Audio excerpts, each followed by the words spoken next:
बिस्मिल्लाहिर्रहमानिर्रहीम, अस्सलाम वालेकुम। मैं गौर बट सियासत के प्लेटफॉर्म से आपकी खिदमत में हाजिर हूँ। मुझे आज जगजीत सिंह की गाई हुई एक गज़ल याद आ रही है।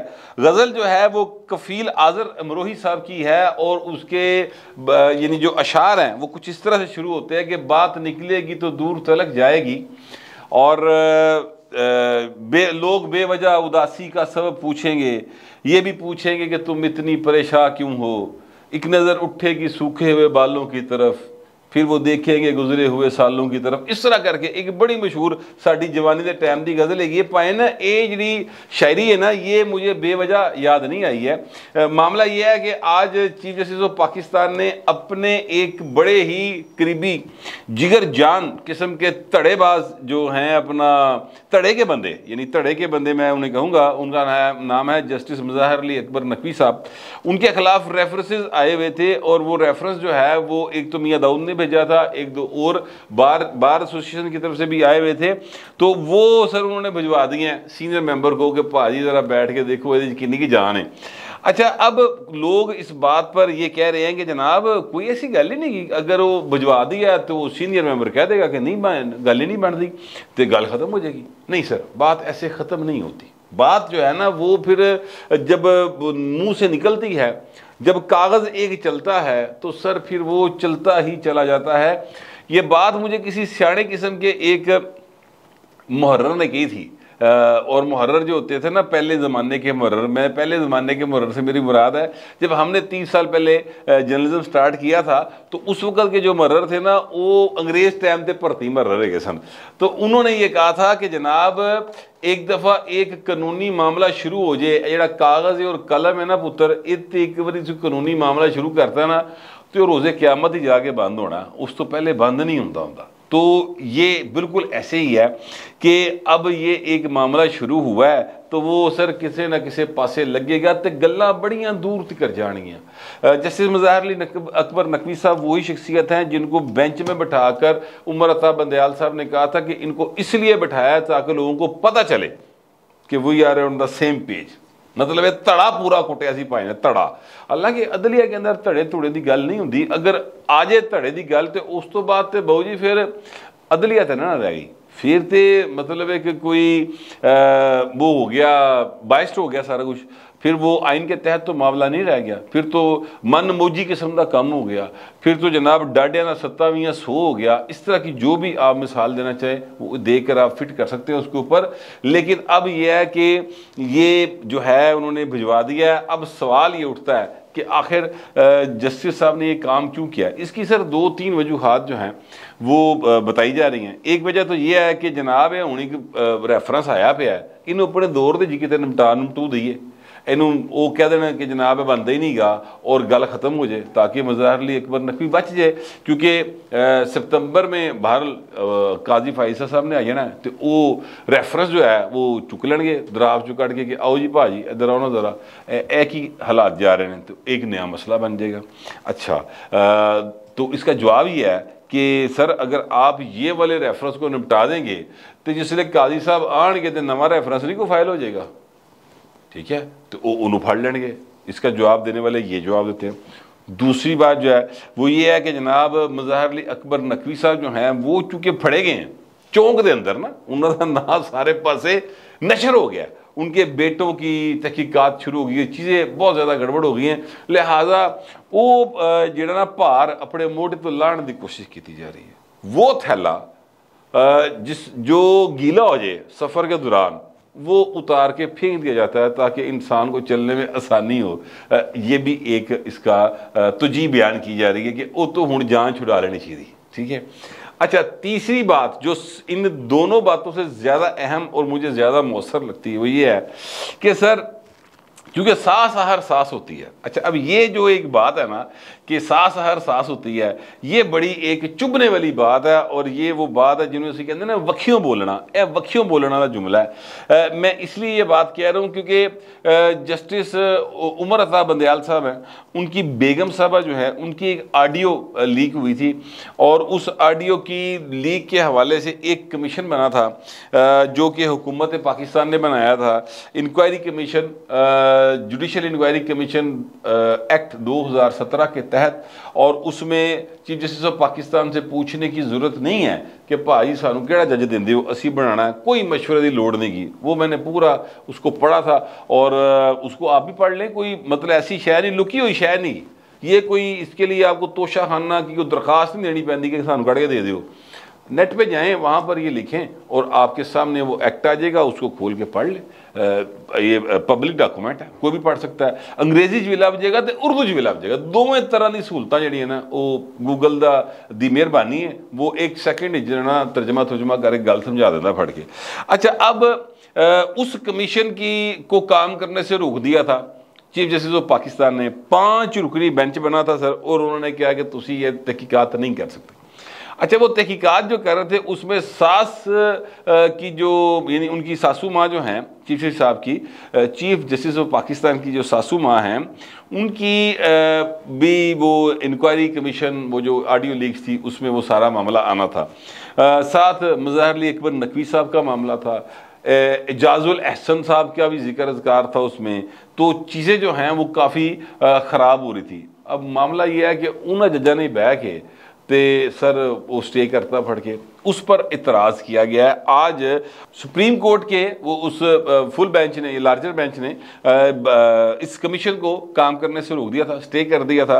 उस पर जस्टिस काजी फाइसा साहब ने आज अपना एक जवाब समझ लें वो जमा करा दिया, और सेक्रेटरी जो इंक्वायरी कमीशन है उन्होंने सुप्रीम कोर्ट में उसको जमा करवा दिया, जिसमें उन्होंने कहा है कि जनाब इहदे तरीकेकार ते ही सानूं इतराज़ है कि तुसीं बेंच तश्कील किवें दित्ता है।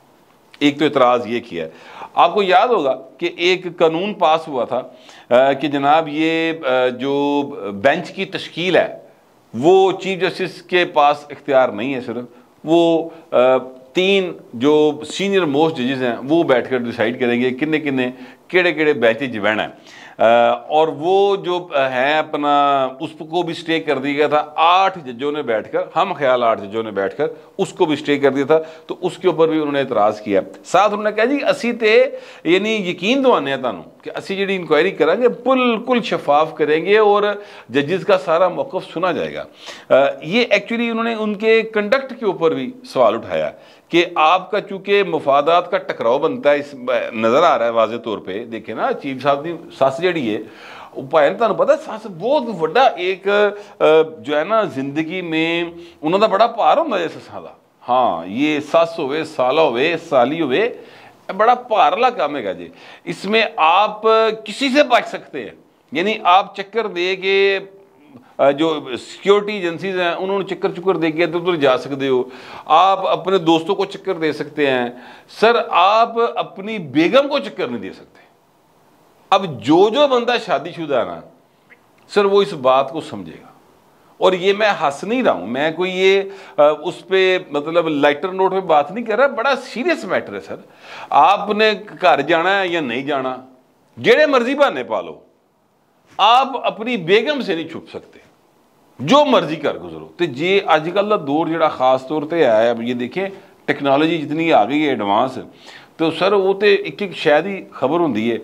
अब बेगम की वालदा जो हैं वो मुश्किल में हों और आप जनाब अपने दोस्त को बचाने के लिए कुछ हरकत ही ना करें, तो सर इंज तो काम नहीं बनता ना हजूर, इतनी चीज़ें बड़ी ख़राब हो जाती हैं। लिहाजा ये मामला जो है ना उन्होंने किया था कि इसको स्टे कर दिया था, लेकिन अब उसमें एक वो डेवलपमेंट है, और वो मैं डेवलपमेंट आपको शायद पहले बता चुका हूँ, चले रिपीट कर देते। वो डेवलपमेंट ये है कि जनाब हुकूमत ने तो कहा था कि इंक्वायरी कमीशन जो है ना वो जजेस का चूँकि मामला है और इसमें जजेस की ज़ात इन्वॉल्व है, इनमें उनके ख़ानदान के लोग इन्वॉल्व हैं, तो FIA का इंस्पैक्टर या सब इंस्पैक्टर बुला के तो सासू मां नूं भाया हुए बेंच ते सर कितनी भैड़ी गल है, ये नहीं अच्छा नहीं लगता। तो ये जज साहबान ही कर लें और बता देंगे इसमें कितनी की सच्चाई है, कितना की झूठ है, कितना का सच है, तो वो ज़्यादा बेहतर है। इज्जत वाली काम किया सी ना पढ़ लो, लेकिन वो हुण हुकूमती लोग कहते हैं इज्जत नहीं रास, तो फिर ठीक है, फिर FIA है वह साइबर क्राइम, और अगर वो पेश नहीं होगी तो भाई ने फिर बकायदा फड़िया जाएगा। तो चीज़ें जो हैं वो डिस्टर्ब हो गई बहुत ज़्यादा। अब मामला ये है कि काजी फाइजा साहब जो हैं वो बड़े सीधे सीधे से जज हैं, उन्होंने साफ कह दिया कि ये मिसकंडक्ट का मामला है और हम नहीं चाहते कि हुकूमत का पैसा खर्च होते वकील करिए, लिहाजा इसको हमें इंक्वायरी करने दें और इस पर जो है वो खामखादी अड़ी ना की जाए। एक्चुअली वो कहना ये चाह रहे हैं। अब मैं दोबारा उस मैटर की तरफ आऊँगा जो आज उन्होंने जस्टिस मुज़ाहिर अली अकबर नकवी के हवाले से जो रेफरेंस था, बल्कि उनके खिलाफ रेफरेंस सीधा सीधा यार लिखिया कि करप्शन की पुत्रा ने की, पता नहीं की लिखिया उहदे च, ठीक है। मियाँ दाऊद भी जो है ना वो बड़ा सीधा या करैक्टर है, यानी बराह रास्त बात करने वाला आदमी है, उन्हें बहुत सारी शहावत लिखी हैं।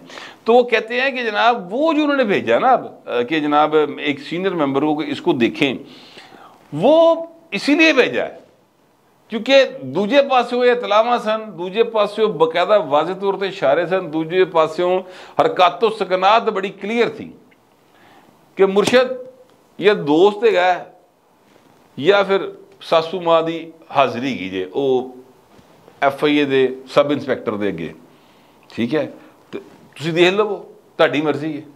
तो फिर दोस्त की बलि जो है ना वो दे दी गई है। अब ये लोग बातें कर रहे हैं, ठीक है। इसमें मैं सच्ची बात है इतने अहम बड़े ओहदे हैं और मैं तो यानी कानून का एहतराम करने वाला आदमी हूँ। कानून मुझे बाउंड करता है कि मैं इन ओहदों के ऊपर बैठे हुए लोगों के हवाले से जब भी बात करूं तो तमीज़ और तहजीब के दायरे में करूं, और मैं ऐसे ही करता हूं। लेकिन अब जो चीज़ें मार्केट के अंदर चल रही हैं, जो थड़े ते गुफ्तगू हो रही है, जो क्या कहते हैं लोग बातें कर रहे हैं, उनको भी तो मैंने कहीं डिस्कस करना है ना। तो मैंने इसलिए आपको जो है वो बड़ा मलफूफ अंदाज में समझाने की कोशिश की है कि सर एक्चुअल मामला है और सास जो है ना सर वो बहुत बड़ी आस होती है ज़िंदगी की, आपके कई मसाइल वो हल करती है। अगर सास राज़ी है तो सर सारा जग राज़ी है, ये वाली बात भी लोग करते हैं। तो इस तरह का सीन जो है इस वक्त चल रहा है। लेकिन गल सर इत्थे ख़त्म नहीं होनी। अब आप अपने साथी जजेस को के हवाले से चीज़ों के सख्त फैसले भी लेके देख लें। अब आप जो है वो ये भी कोशिश करके देख लें, ये बड़ी जो बात मैं कह रहा हूँ ना ये खुलेआम की जा रही है कि तुसी भाएं हुण जो मर्जी कर वेखो।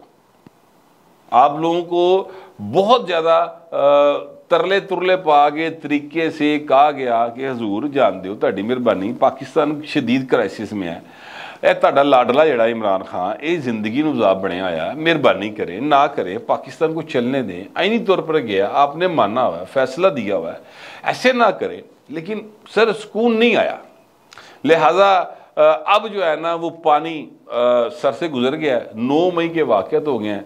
अच्छा, अब मैं आपसे अर्ज़ करूँ कि पाकिस्तान का ना अब 2 तरह के माजी हैं, ये भी मैं आपको इस वक्त बता दूँ।